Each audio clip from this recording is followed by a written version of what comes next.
Ang Ginoo manaa kaninyo. Manausab kanimo. Pagbasa gikan sa Santos nga Ebanghelyo sumala ni Juan. Himayaon ikaw, O Ginoo.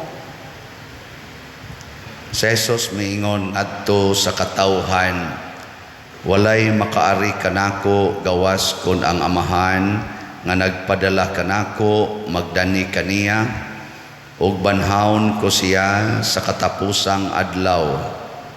Ang mga propeta nagsulat nga ang tanang tao tudluan sa Dios.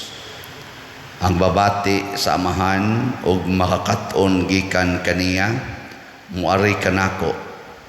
Apan wala kini magpasabot nga may nakakita sa amahan. Siya nga gikan sa Dios maulamay nakakita sa amahan. Sultihan ko kamo, ang motuo may kinabuhing way katapusan. Ako ang pan nga naghatag sa kinabuhi. Ang inyong mga katigulangan mikaon sa mana didto sa kamingawan, apan nangamatay gihapon sila. Ang mukaon sa pan nga gikan sa langit dili mamatay. Ako ang pan nga gikan sa langit nga naghatag sa kinabuhi. Ang mukaon niining pan dili gayod mamatay. Ug ang pan nga akong ihatag mao ang akong unod aron mabuhi ang kalibutan. Ang Ebanghelyo sa Ginoo. Daygon ikaw, O Kristo.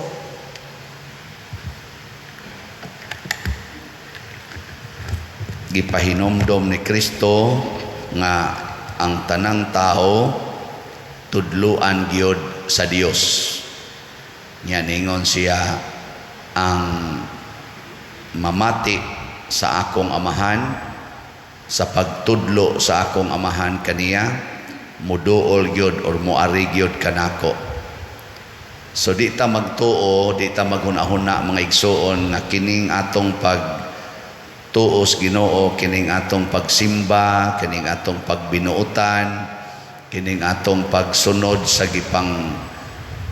gipahayag diha sa Bible, di ta maghunahuna nga kita maoy hinungdan ani. Sa sinugdanan gidi ay gitudluan kita sa Ginoo.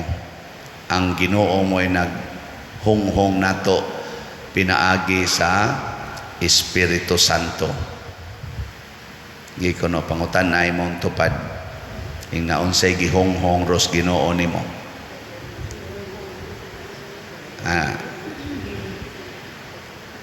Ubay-ubay na gyung nag-text nako magpatabang kay na problema nas pagbayad sa utang. Kana bitang tudluan ka nga pangutang kinsa may naghunghong nimo ana. Ambot lang. Kay ang Ginoo manggod kun mao na siya muhunghong nato niya atong paminawon, niya ato nang sundon ang resulta kalipay. Pero kung ang nihunghong nimo ang yawa, ang resulta ana problema gyud. Muna inighonghong nga pangutang padung gyud ka ana pagkaputos sa utang. Labi na karon nga nanay mga online nga utangonon, mo click lang ka cellphone utang dayon. Gipasayon gyud maayo. Pero inig resulta nay uban na naghikog na kay nag-abot na ang utang niya kanira basang mangutangay karon pinaagi sa cellphone, hulgaon ka, ikuan ka ba kanang itorture ka sa imong hunahuna, mao nang uban maghikog na lang, di naman kapahuway. Iapil pa tong mga tao nga naa sa imong number, katubang connection ba? O, iapil pag text, ako kapila na ko gitiksan, palihog kog sulti, ani niya, kay suod ra ba di mo ani, kay kundi ni kabayad sa utang iapil ka na mo patay. Mga naa diha kabuang Muna siguro nato ang pag-ila kinsay naghunghong nato. Muna diri sa atong unang pagbasa si Felipe gihunghongan sa kanini ang Espiritu Santo. Gipaadto siya adtong lugar katong agianan nga wa na kayo'y tao moagi. Ang resulta di ay tuad di ay dito'y yunoko nga nangitag katinawan sa gibasa niya nga bahin sa kasulatan. Niya mao dito'y tumong niya pag adto na ni Felipe iyang gi pasabot ang maong yunoko. Ang resulta nabunyagan ang yunoko niya si Felipe, gihunghungan na sad sa Espiritu Santo, gidaan na po siya sa laing lugar, pero ang yunoko malipayo nang miuli sa ila.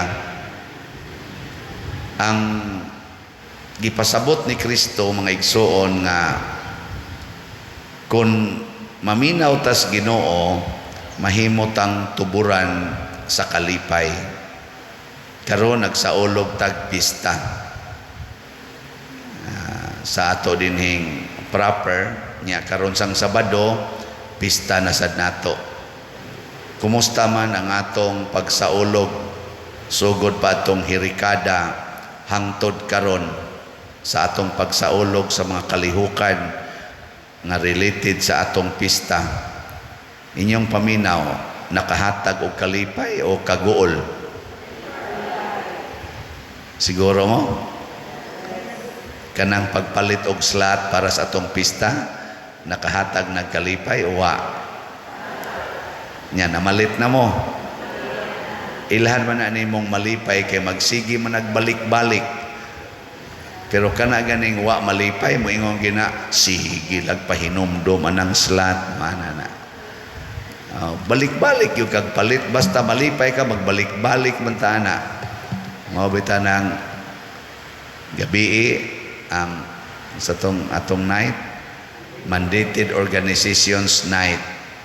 Wa gyud gisumpayan yung zumba porting daghana gid sig zumba na kung ano may naman kay ni sila manayaw nindot pag yung kayo gipang sulob maigong dili ibiya sa sumbahan nako kani sila doon na gini sila kuana masteri kay porti bang abtika mo lihok-lihok magkadungan man ingon dayon sad si Sister Ilay ay sus pader kada adlaw na magsigig sumba mo nang ilan na lang ginang na master kay ang lawas magpangita na anang sumba siging balik-balik ngano man lingaw kay sila anang maong buhat pero wa ka malipay sa imong gibuhat oy kausa mo ingon ka usab pay layo gani wala yuga o na kung nalipay mo kay nipalit mo slot balik-balik yung palit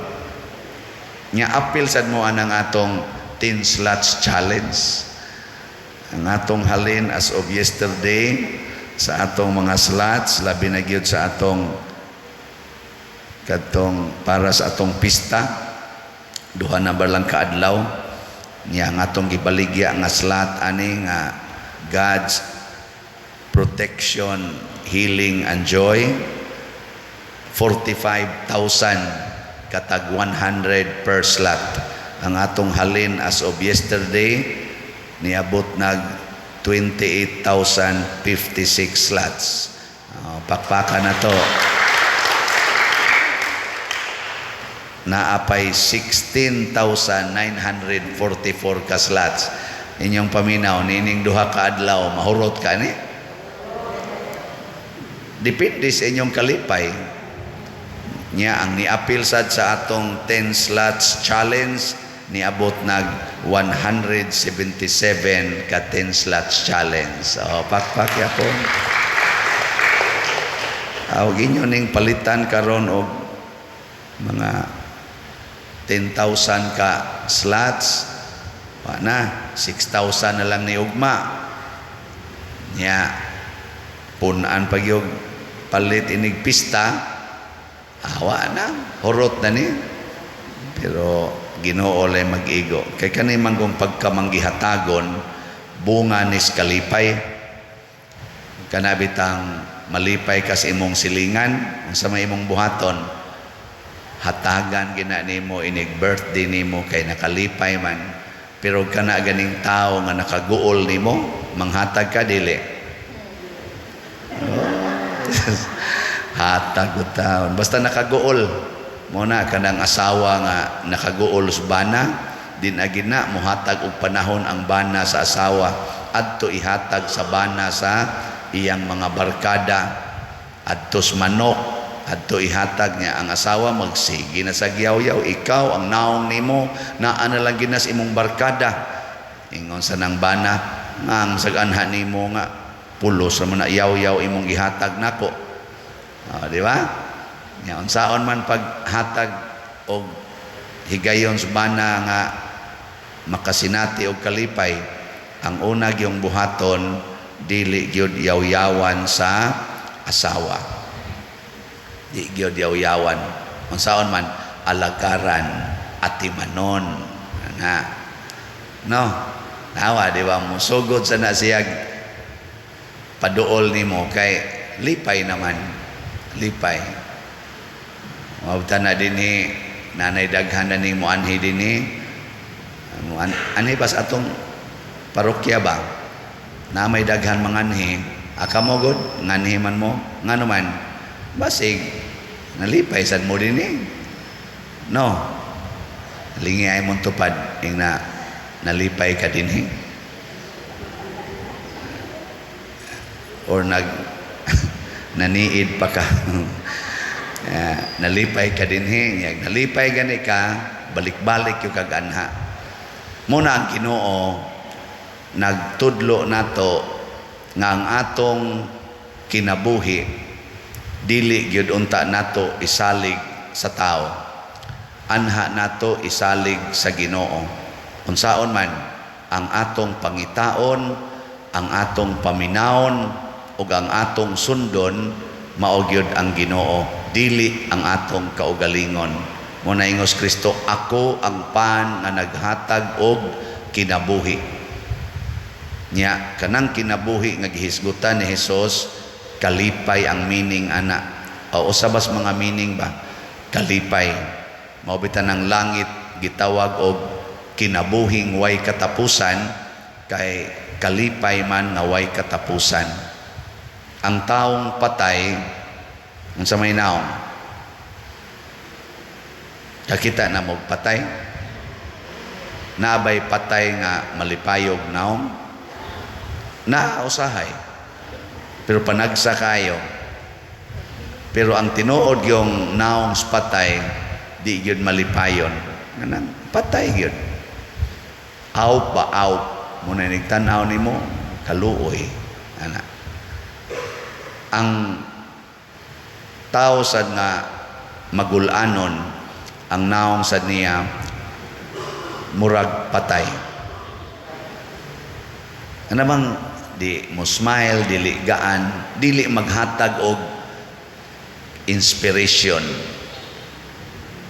Gikano katapusang lingi sa imong tupad ing na-inspired ka sa akong naong. Ang tan-a siya ba ing na akong naong ba naka-inspired ba nimo?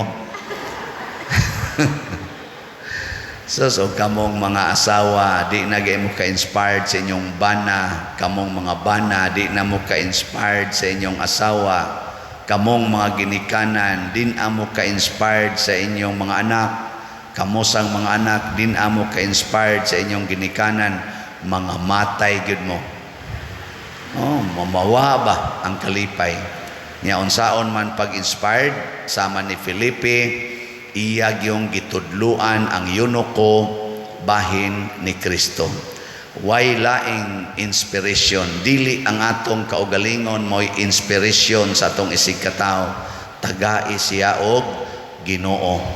Niya unsaon paghatag sa Ginoo ngadto sa atong isig katao, atong alagaran, atong atimanon, atong pasabton sa kahulugan sa kinabuhi ni Kristo. Nya unsa may kinabuhi ni Kristo? nagantos o nagpakamatay para nato. Nabitay mangutana nako, Pader, wa na kay pag-antos karon, nako porting daghana. Di na nako masukod ang pag-antos, ibabaw, ilawom, kilid, dapas luyo, dapas atubangan. Siya, relax lagi kay ka. Nako ako namang gikalipay ang akong pag-antos. Kana bang mo desisyon ka nga mauna ni ang akong kinabuhi. Niya ako na ning himuong murag official business ang pag-antos. Nahimo na kalipay kana lang pagpangitag budget para sa atong mga proyekto. Nakasuway na mo anak ka na mangita kag budget para ipa-eskwela sa imong anak. Sus, makutkot nimo ang dili katol.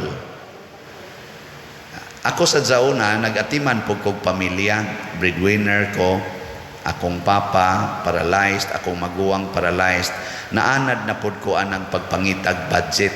Pero, wa yun ko maratol, nga naman, ako na nang gigakos ang pag-antos.